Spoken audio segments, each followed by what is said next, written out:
Hello everyone, and welcome back to Todos Santos. Today we're going to be working on this freeway area that we've been filling in the last couple of episodes. And more specifically, we're going to be making an HOV lane system, high occupancy vehicle lane, also known as a carpool lane. And this is something I've been wanting to make in this game pretty much since I started detailing, and it is really going to be a bit of a detail-focused episode because it's mostly just placing a bunch of props and networks and that sort of thing, in addition to doing a little bit of traffic management and lane management and that sort of thing. It's pretty fun because it's not something that's at all built into the base game, and I don't think there's a particular mod to set up this sort of system. So we kind of have to be a little bit creative with the mods that we have, mostly meaning that we're going to be getting in there with the traffic manager mod and then just filling it in with details to make it look like the real thing. As usual, I was inspired for this build by just flying around San Juan on Google Maps, and I stumbled across a HOV lane system that pretty much looks exactly like the one we make here, and I, for the life of me, cannot find it. I've gone back multiple times and I just can't figure out where it was. And it's definitely possible that I was just completely mistaken as to what I saw, but I thought it was something like an HOV lane. It's possible it was like bus lanes or something. Anyway, so if you're not familiar with what this actually is, it's basically just they take a lane on a freeway, usually it's the leftmost lane as far as I know, and they'll either put down barriers or more commonly just print like a double white line or a yellow line or something like that. And that lane is then dedicated toward vehicles that have one or more driver, and it's basically to incentivize carpooling and in order to reduce traffic and emissions and that sort of thing. Whether or not that's effective or if it's, the right path to take, I have absolutely no idea. I'm not really qualified to talk about that, but that's my understanding of the intention. And as far as my own experience using them, and I've used them in a couple of cities, and it feels kind of cool to have your own lane, I guess. But anyway, I mostly did this just for the visual impact, I guess, to switch up the highway a little bit, because we're going to have, quite a large highway system in this city, looking at it from above. So I'd like to be able to, when you go in and zoom in and take a look at the details, I'd like them to have a little bit of variation, and I think this is one of the ways we can do it. So the first step I did is basically went into the traffic manager mod and picked lane-wise speed limits so that we can set the speed limit per lane. And I want to try to actually incentivize the Sims to drive in the left lane, which they often won't do because they're just going to stick in the closest lane to wherever they're going to exit. So what I did is I just raised the speed limit in the left lane a little bit because they'll calculate how quickly they can get to a destination. So if they can change lanes and go faster in a lane for quite a while, they, at least in theory, they might actually choose that lane and drive in that lane for a while. And it seems to actually work quite well because we end up getting a small number of cars that do actually use the HOV lanes, which is pretty cool. But what I was worried might happen is that I would do this and then literally every single car would just take the HOV lane the entire time, and then we just have a completely full HOV lane and no one except for, commercial trucks would be driving in the normal lanes.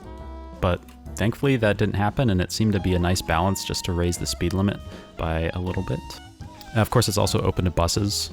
Functions additionally as a bus lane, which is nice. Although we don't really have any bus lines that go out this far yet, although hopefully in the future we will. I'm also thinking of maybe doing some BRT, bus rapid transit, in the future, which I think would be cool, and it'll be kind of similar to this build actually, except focused exclusively on buses instead of high occupancy vehicles. And like I mentioned before, I'm doing this kind of for the visual impact as opposed to making it, 100% true to life, or for the impact it'll have on the traffic. So I wanted to use these barriers instead of just painting lines on the lanes, because I just thought that looked a little bit more interesting, and I think you'll see in the cinematics that it just makes it stand out just a little bit. I was thinking about it, and it seems kind of dangerous to just have these concrete barriers start up in the middle of a high-speed freeway, but I'm not going to worry about that too much, because I think the Sims can handle it. Here you can see them, there's pretty much an even split between the cars that take the left lane and take the right lane, which I think that's pretty much the best we're going to be able to do. Makes me pretty happy to see them actually following the rules that I placed down on the road for once and doing what I want them to do. And actually, you could use that speed limit technique just to make your Sims more likely to take the left lane and make it look a little bit more realistic, I suppose, if you wanted to do that and just give another reason for your Sims to not just stick in the right lane the whole time. Of course, there are other ways to do that, like you can have a 3-lane highway and then have the right lane turn into an exit and keep the left 2 lanes going on the freeway and do that sort of thing, and then have the next on-ramp add on another lane. That's one helpful way to keep your Sims at least using 2 of the lanes, which is nice. Because if you don't give them any motivation to use multiple lanes, they're not going to. They're pretty timid drivers. They're just going to stay in their lane the whole time and take their exit or their turn whenever they need to. So here I'm working on just adjusting the lanes so that the cars actually don't drive through the barriers, which would not exactly be ideal in terms of realism. And the Traffic Manager mod does have a feature where you can, just with one keybind, you can tell cars to stay in their lane at a certain node, which is fine. But if you do that excessively, you're going to lock opportunities to change lanes out, obviously. And I've definitely done that quite a bit just without even thinking about it. And then later I end up coming back and seeing that there are cars taking these ridiculous roundabout routes to get to a very close destination simply because they can't change lanes at one node where they have to. So it's definitely worth considering that you might be locking, when you're making these sort of adjustments, that you might be locking Sims or buses or industry vehicles or whatever from actually getting to their destination in a normal way, or even at all in some cases. And then the buildings that need the services or need the customers or whatever just are going to not work. And I'd like this city to be fairly functional. Obviously the main focus is on the look and the detail and trying to make it somewhat realistic. But part of that, I think, is, actually having the cars drive around and going to the proper destinations and providing services and that sort of thing. So I've been trying to keep up with that to some degree. And now we're going to start putting down the details that are actually going to make this look like an HOV lane. So we have these very cool signs that basically tell you need to have 2 or more people in your car. And they use that diamond symbol. That's generally the symbol for HOV lanes. And then where there's an HOV lane on either side of the very central barrier, I double up the signs just by flipping them around, which I think is kind of cool because, they have these almost like modular signposts where you can put signs on either side at any height. But if you just place a single prop down, you're not really going to get that effect. So I just like to, kind of make use of that and make it a little bit more realistic. They're not going to use 2 signposts to put 2 separate signs when it does just as well to have 2 signs on one post. That's just a little tiny detail. Not quite irrelevant, but not very important either, but I just thought I'd mention it. And just so we can't get sued by anyone who crashes on the freeway, we have these stripe markers here so we can say that, we provided them with fair warning that there's a concrete barrier in the middle of the freeway. Now we're adding just a few white lines at the tail ends of the barriers here, and I figured that was, just to give them a little bit more space to realize, okay, this is where the HOV lane starts, this is where it ends. Just to take a quick tangent, you might notice how bright the freeway texture is, which I think looks really cool, but I have darkened it recently just because I thought it standed out a little bit too much and it to the point where it clashes with the other highway pieces just a little bit too much. Like you can see here the contrast of the 3-lane versus the 2-lane. Obviously that's just because the 2-lane isn't covered by my freeway texture pack, but that's a different issue. But I do end up darkening it just a little bit. It still looks pretty bright compared to the vanilla roads, but it just cuts down a bit on how much of an eyesore that contrast is. So you'll see that in the cinematics, and eventually later on in the series, you'll start seeing those changes in the actual time lapse. So at this point, I got distracted and wanted to add some details to this little freeway exit plus tram crossing, or light rail crossing, I should call it. And I try to find a barrier here. This would not cut it in real life, I don't think, for a rail crossing barrier, but it's the only one I had that was, or the only asset I had that was open, and I didn't want cars driving through a closed barrier. But anyway, now we're getting back to the freeway area. And I have this pack of just individual prop freeway signs, which is kind of nice because I can very easily customize them to show where the lanes actually go without having to install procedural objects, which I have not done yet. I know. But just having those signs on the bridges that cross the freeway, that's just something I noticed on the freeways in San Juan. And of course, not exclusively there, that happens all over, but it's just one of the features that really stands out when you're down at street level driving along is you'll see those big green signs on the bridges. So I wanted to do that. And then we're putting a few more finishing touches on the freeway, or not quite finishing touches, but just signs, just signs. They're cool. I like them. A lot. No, but really, you should put signs on your freeways. They look so cool. Okay, I'm gonna finish this up and I will meet you back here in just a second.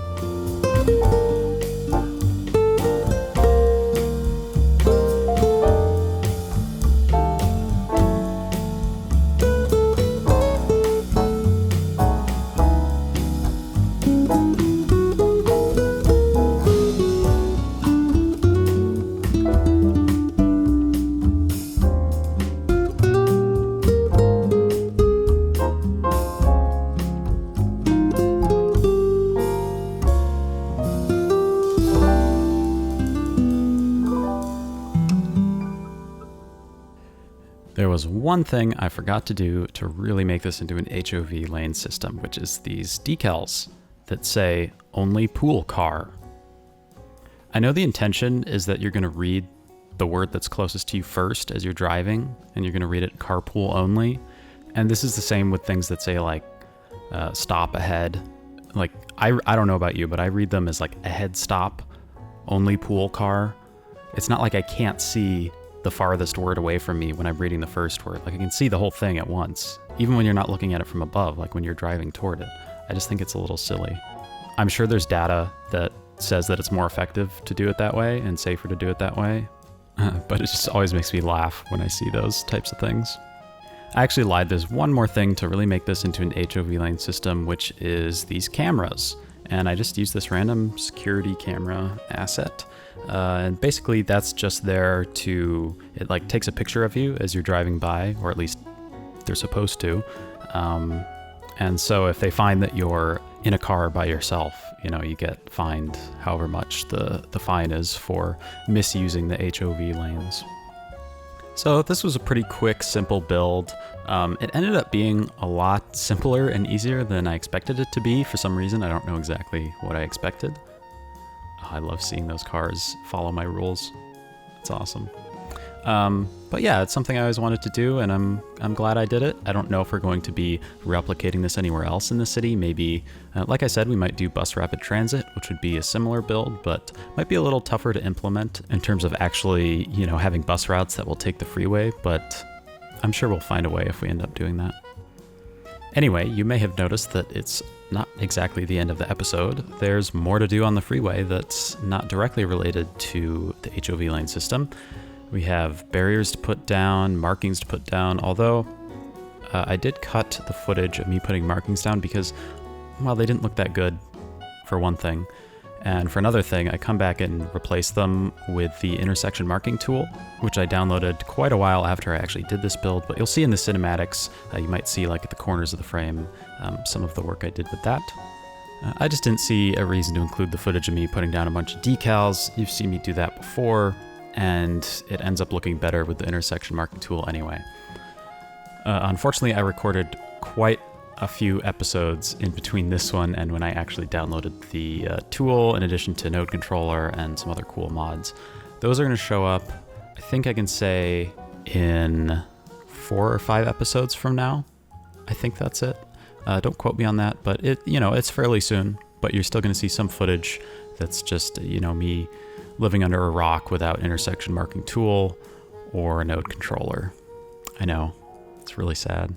But like I said, you might see the results of using these mods in some of the cinematics, because I have recorded cinematics after I came back and adjusted things with them. So you saw that cool little piece of graffiti there under the overpass. I really like just a simple overpass like that with the concrete retaining walls. I think it just adds just a very cool look to the bridge, which is nice. I don't know, there's something cool about overpasses like that. I don't know about you, but like when I drive under overpasses that on a freeway that don't have off-ramps or on-ramps to them, I'm always a little interested, like, where does that go? Why did they need a bridge here? That's one of the cool things about this game, is that you can basically answer those questions. Okay, now we're getting to what is unironically my favorite part of this episode, which is just a very simple barrier on the outside of the freeway. And what I do is I put down this concrete barrier, of course, and copied and pasted it with Move It, and then upgraded it. I didn't know you could do this, but you can upgrade these decorative networks.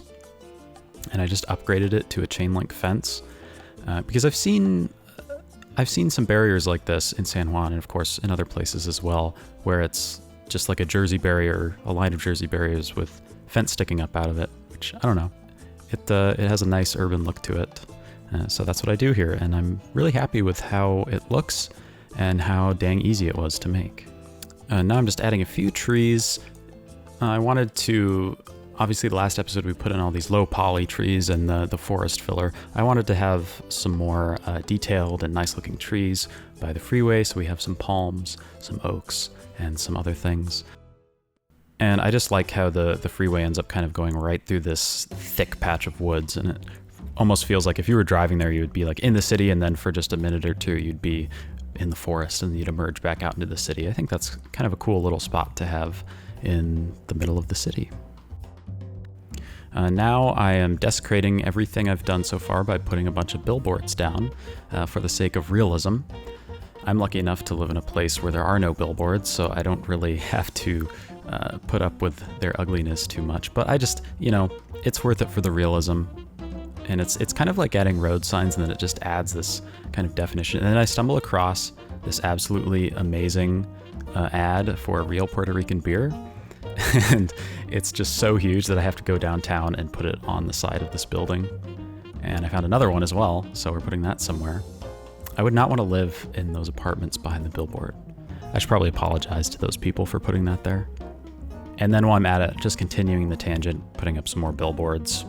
Figured I might as well do it while I was downtown. Because I remember going around the Silver Mile. Oh God. No, that's what mine is called. The Golden Mile is what it's called in San Juan. But there are quite a few billboards kind of like this on some of the buildings. So while I was at it, I figured I'd do it. And I totally ruined that park there by putting billboards. Really a sad day in Todos Santos. And I'm not really that familiar with how billboards are done in cities, I guess. So I'm just kind of putting them where it, doesn't cover up too many windows or where I think there would be a lot of eyeballs on them. Like here I put one right next to the metro track. So every day when you're going downtown for work or whatever, or coming home, you're going to drive right by that and want to have those kind of gross looking cheeseburgers or whatever. I end up using these Medalla billboards everywhere because they just, they're actually Puerto Rican, and there are very few assets on the workshop that specifically reference Puerto Rico, so I try to use them when I can. There's actually very recently, or at least I stumbled across it very recently, there's a set of Puerto Rican houses on the workshop now, which is like, it's perfect. They're so cool. So I've been using those, not quite at this point when I'm building, but you might end up seeing them in some of the cinematics fairly soon. Because there's a good number of like Mexican assets and Brazilian assets, which is kind of what I've had to work with so far until I found these assets more recently.